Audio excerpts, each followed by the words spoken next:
all the latest military news update.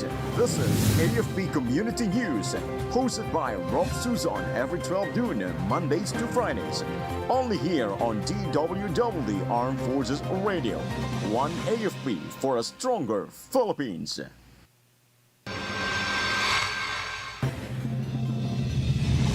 Philippine Navy boosts warship marine readiness for EEZ defense. 15th IB neutralizes NPA remnant in Negros Occidental clash. PNP COMELEC set up nearly 1,500 election checkpoints nationwide. DA to conduct monthly reviews of 58 peso per kilo maximum SRP of premium imported rice.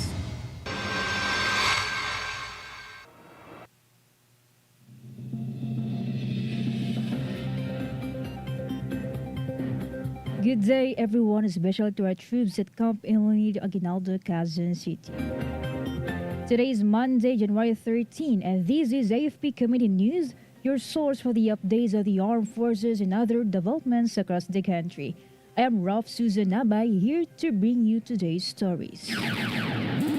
DWDD Armed Forces News. For the brief overview of our news, the Philippine Navy has enhanced the operational readiness of its warships and marine units to better defend the country's exclusive economic zone. Philippine Navy spokesperson Commander John Percy Alcos said that under the comprehensive archipelagic defense concept, the Philippine Navy now deploys record numbers of operational warships and aircraft capable of EEZ operations.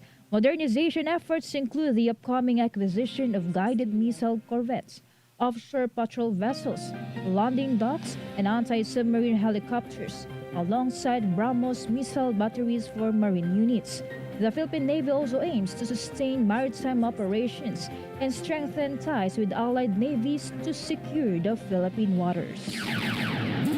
DWDD Armed Forces News. Government forces from the 15th Infantry Battalion neutralized a New People's Army remnant in a firefight at Sitio Cambugiot, Barangay Camindangan, Sipalay City, Negros Occidental. The said NPA is member of the dismantled Southwest Front Kumiteng Rehiyon Negros Cebu Bohol Siquijor. The 25-minute clash also led to the recovery of an M14 rifle, ammunition, grenades, explosives, subversive documents, and other materials. No casualties were reported on the government side. Lieutenant Colonel Brian Bagaypo, the 15th IB commander, praised the troops for their professionalism and urged the remaining CTG members to surrender. Armed Forces Radio. And more updates from Siya about 3 CTG members surrendered to authorities in Masbate. Yes, Rofh. 3 members of the communist terrorist group surrendered to authorities at Esperanza Municipal Police Station in Masbate. The surrenderers, identified as alias Dado, Titing, and Endo, are farmers and members of Malisiang Bayan from Barangay Baras, Esperanza. They operated under Rogelio Suzon alias Manong, active in Masbate's 3rd District. Their surrender followed negotiations and intensified anti-insurgency campaigns by the RPSB Team Baras of the Masbate 2nd Provincial Mobile Force Company in collaboration with Esperanza MPS and local residents. The Masbate Police Provincial Office lauded this development, calling it a significant step toward ending armed conflict in the province. This is Shaina Araneta reporting for AFP Community News, one AFP for a stronger Philippines. Thank you, Siya. DWDD Armed Forces News. Joint government forces unearthed an armed cache belonging to the New People's Army in Barangay Mahilom, Hindang, Leyte. The operation, conducted by the 14th Infantry Battalion, 93rd Infantry Battalion, and 82nd Military Intelligence Company, led to the recovery of 1 M60 machine gun, 1 M16 rifle, and 1 M14 rifle. The discovery was made possible through information provided by former rebels and is part of efforts under the 802nd Infantry Brigade's Project Devox, aimed at dismantling the NPA remnants in Leyte. Brigadier General Noel Vesuir, the commander of the 802nd Infantry Brigade, commended the troops and former rebels for their cooperation. DWDD Armed Forces News. 42 new People's Army rebels surrendered to authorities and turned over 55 firearms in separate instances in Bukidnon and Agusan del Sur. Lieutenant Colonel Francisco Garello Jr., the head of the Philippine Army's Division Public Affairs Office, said the 37 rebels yielded 51 firearms at Camp Osito, Bahian, Malaybalay City. 5 other rebels surrendered with 4 firearms at the 26th Infantry Battalion in Talacogon, Agusan del Sur. The surrendered firearms included high-caliber weapons such as AK-47s, Garand rifles, and carbines. Local government units and tribal leaders played a significant role in facilitating the surrender. Rebels who surrendered are eligible for cash and livelihood assistance under the government's reintegration program. Armed Forces Radio. And from NOLCOM, let us hear some information from Joanne about NOLCOM measures in 2025 with New Year's call sets priorities for the year. The Northern Luzon Command Armed Forces of the Philippines marked the start of 2025 with its traditional New Year's call held at the Cordillera Hall, Camp Serviliano, Aquino, Tarlac City. The occasion was attended by the organic officers, key NCOs, civilian human resource, commanders of Joint Task Forces and Joint Task Group under NOLCOM, along with their spouses and representatives from post and tenant units within Camp Aquino.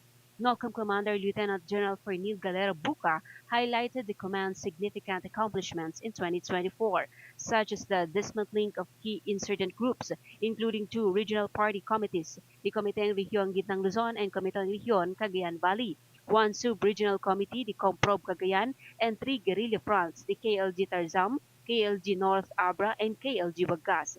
These efforts paved the way for multiple provinces to achieve stable internal peace and security, or SIPS. This made NOLCOM the unified command with the most SIPS designated areas nationwide, a testament to its collective dedication and prowess. Lieutenant General Buca also laid out NOLCOM's priorities for 2025, including the dismantling of the Ilocos Cordillera Regional Party Committee, strengthening interagency programs like the PNP-AFP collaborative effort, enhancing interoperability with allied forces, and modernizing its Command Operations Center to sustain operational efficiency. Addressing the audience, Lieutenant General Buca called on the NOLCOM team to embrace the core values of matapang, masipag, and magalang at responsable.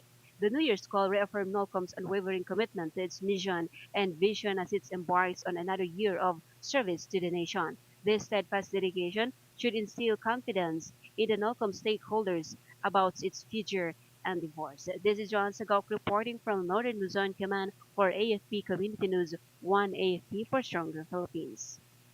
Thank you, Joanne from NOLCOM. DWDD Armed Forces News. 76 Higawanon tribe leaders officially withdrew their support for the Communist Party of the Philippines New People's Army during a ceremony facilitated by the 58th Infantry Battalion in Sitio Lantad, Barangay Kibanban, Balingasag, Misamis Oriental yesterday. The leaders representing areas across Misamis Oriental also declared the CPP-NPA persona non grata. Sacred rites were conducted to symbolize their unified stand against the NPA. The initiative, supported by the Misamis Oriental Provincial Government and Governor Peter Onabia, aims to enhance peace and stability in the region. DWDD National News. For our national news, the Philippine National Police has set up almost 1,500 checkpoints across the country for the start of the election period of the upcoming 2025 midterm elections. PNP Chief General Romel Francisco Marbil said the checkpoints will play a key role in the effort to contain the movements of criminal elements and those with intent to sabotage the peaceful conduct of the elections.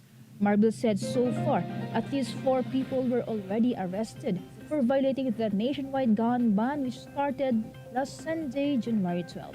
The PNP chief also issued a directive that these checkpoints should be done in the morning, at noontime, and at nighttime She also emphasized that they want to make the people feel the presence of the COMELEC and the PNP.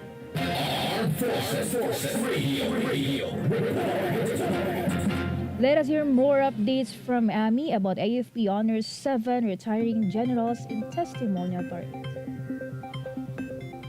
Yes, Rofh, the Armed Forces of the Philippines honored 7 retiring generals in the testimonial parade and review at the Philippine Military Academy, Fort del Pilar, Baguio City. Led by AFP Chief of Staff General Romeo S. Browner Jr., the event recognized the distinguished service of Major General Marvin L. Licudin and 6 other generals. He presented them with plaques of recognition for their contributions to the military and the nation. The ceremony celebrated their legacy and emphasized the AFP's commitment in honoring exceptional leadership and dedication. This is Amir reporting for AFP Community News, 1 AFP for Stronger Philippines. Thank you, Amy. DWDD National News. The Office of Civil Defense assured that there is enough food, water, and other relief items for thousands of people in the Bicol region who were forced to evacuate due to heavy rains caused by the shear line. OCD Region 5 spokesperson Gurmil Nas said a total of 5,013 individuals or 1,440 families were being served in evacuation centers as of yesterday. Nas said so far there are no concerns on relief goods and other items as the Department of Social Welfare and Development is very responsive and quick to replenish their resources. Light to heavy rains brought by the shear line have been affecting the Bicol region since January 7, resulting in flooding in many areas in Sorsogon, Camarines Sur, Camarines Norte, and Albay. DWDD National News. The Bacolod City Disaster Risk Reduction and Management Office projected that more than 300,000 residents in the city are at risk from ashfall when Canlaon volcano erupts. The figure comprised half of the city's population. Barangay Estefania was projected with the highest numbers of affected individuals, with more than 42,000, followed by Barangay Bansilingan with more than 27,000, and Barangay Takuling with 26,000. The said figure was discussed during a recent meeting of the CDRRM Council on the preparedness measures for an eruption, where they revealed their plans of support to other affected local government units. Armed Forces Radio. For other updates, let us hear about the COMELEC 6 security forces launch election gun ban operations in Western Visayas. Go ahead, Spencer. Yes, Rofh, the Regional Joint Security Control Center 6, led by Commission on Election 6, launched simultaneous checkpoint operations at Camp Martin T. Delgado, Iloilo City to enforce the election gun ban for the 2025 national and local elections. COMELEC Regional Director Attorney Dennis L. Ausan emphasized strict enforcement to ensure peaceful and orderly elections. Military and police officials, including Major General Marion R. Suzon of the 3rd Infantry Division and Police Brigadier General Jack Wanke of PRO 6, pledged full support in maintaining security. Furthermore, Rofh, MGNC's Sison declared Western and Central Visayas free from communist terrorist group influence, warning politicians against ties with such groups. This is Spencer, reporting for AFP Community News, 1 AFP for a Stronger Philippines. Thank you, Spencer. DWDD National News. For other development stories, staying healthy and tempering the effects of inflation are the biggest concern of Filipinos. Based on an ACTA research survey for the last quarter of 2024, 56% of the 1,200 respondents listed inflation as their most pressing concern. The high cost of commodities, with food remaining the major pain point, particularly in the Visayas and Mindanao, emerged as the biggest challenge at 44%. The last quarter survey also found that staying healthy and avoiding illness to be among the biggest concerns among 70% of the respondents. DWDD National News. The Department of Agriculture will conduct monthly reviews of the maximum suggested retail price or MSRP of 58 pesos per kilo for premium imported rice. The DA said retailers that exceed the MSRP will be required to justify their prices to authorities. Latest data from the DA monitoring show that prices of imported commercial rice in Metro Manila markets range from 45 pesos to 54 pesos per kilo based on the variety. The agency reiterated that should rice prices remain excessively high, the DA and Department of Trade and Industry will recommend to President Ferdinand Marcos Jr. the imposition of a price ceiling with strict penalties for violators. Armed Forces Radio. And now let's hear a report on the ground about the Army, BARM officials push for indigenous people's safety and security in Maguindanao del Sur. Go for the details, Jai. Yes, Rofh, the 90th Infantry Battalion, BARM Ministries, and local officials convened in Dato Hope for Maguindanao del Sur to strengthen security measures for indigenous peoples in the region. The meeting, led by MIPA Chief Minister Honorable Milanio Olama and other BARM leaders, addressed recent violent incidents in Barangay Mantao and Sitio Escagit, Barangay Saya. Discussions focused on long-term solutions to protect IPs, ensuring peace, safety, and rights for the community. Western Mindanao Command Commander Major General Antonio Nafarrete reaffirmed the military's commitment in safeguarding IPs, calling for collective efforts to end violence. This is Joy reporting for AFP Community News, one AFP for a stronger Philippines. Thank you, Jai. DWDD National News. Moreover, former Department of Agriculture Secretary Leonardo Mentoy Mayor said the government should shift its attention from rice retailers to the importers and wholesalers cornering the bulk of the market. This comes as the government vowed to strictly monitor the implementation of the maximum suggested retail price or MSRP for premium imported rice. Montemayor argued that cracking down on profiteering by a small number of importers and wholesalers would be easier than monitoring tens of thousands of small retailers. He also added that the retailers' pricing depends on the charges imposed by their suppliers. DWDD National News. On the other hand, the Philippine National Police Anti-Cybercrime Group has ramped up its efforts against the illegal online sale of registered SIM cards. The agency conducted 55 operations last 2024 that resulted in the arrest of 65 people, with 6 of them convicted. Those arrested face charges under multiple laws, including Republic Act 12010 or the Anti-Financial Account Scamming Act, and Section 7 of RA 11934 or the SIM Registration Act. PNP ACGOYC General Bernard Young urged the public to assist in combating this illegal activity by reporting any information related to the unauthorized sale of the registered SIM cards. Armed Forces Radio. On the other line, let us hear more from Beth Tañete about authorities' arrest NPA member linked to FEU football players' murder in Masbate. Authorities arrested a suspect New People's Army members allegedly involved in the 2021 murder of Far Eastern University football player Kent Absalon and his cousin Nolven Absalon. Police Regional Office 5 Chief Brigadier General Andre P. Dison identified the suspect as Onang, 41, of Barangay Matagbak, Milagros, Masbate. She was arrested in San Fernando, Masbate, and is the region number 1 most wanted person. Onang and active members of Squad 3 Platoon 1, Kilusana Larangan Guerrilla North face multiple charges, including her alleged role in the Absalon's killings. Warrants were issued for 23 other suspects, including A.D. Rosero, AK NPA leader killed in a 2023 encounter. This is Beth Tañete reporting for the AFP Community News, one AFP for a stronger Philippines. Thank you, Beth Tañete. DWDD National News. For other national news, the Trade Union Congress of the Philippines, the biggest confederation of labor federations in the country, has revived its call for the immediate passage of the legislated 150 pesos across-the-board daily wage hike.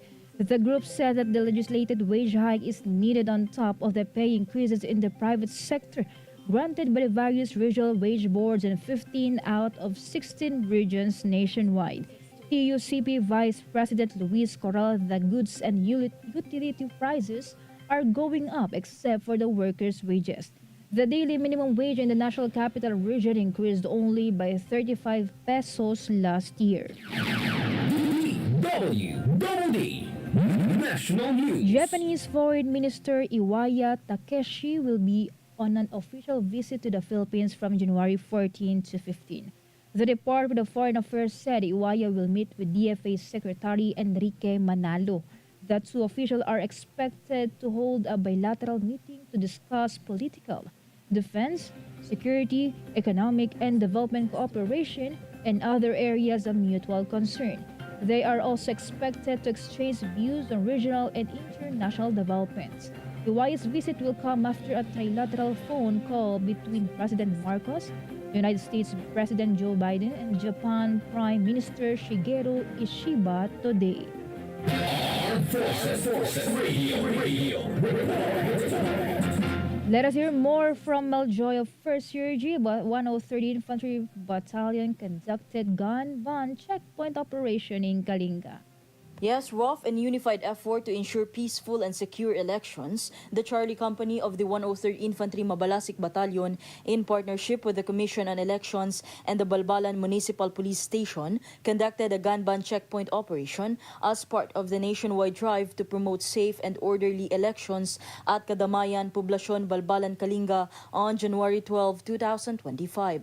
This collaborative initiative underscores the convergence of efforts among key stakeholders and safeguarding communities during the election period. The operation aims to prevent the proliferation of firearms and other weapons, thereby enhancing security and reducing potential election-related violence. The military, police, and COMELEC continue to work hand-in-hand to ensure the integrity of the elections. Their shared commitment highlights the importance of partnership and collective action in maintaining peace and order as the country prepares for a pivotal democratic process.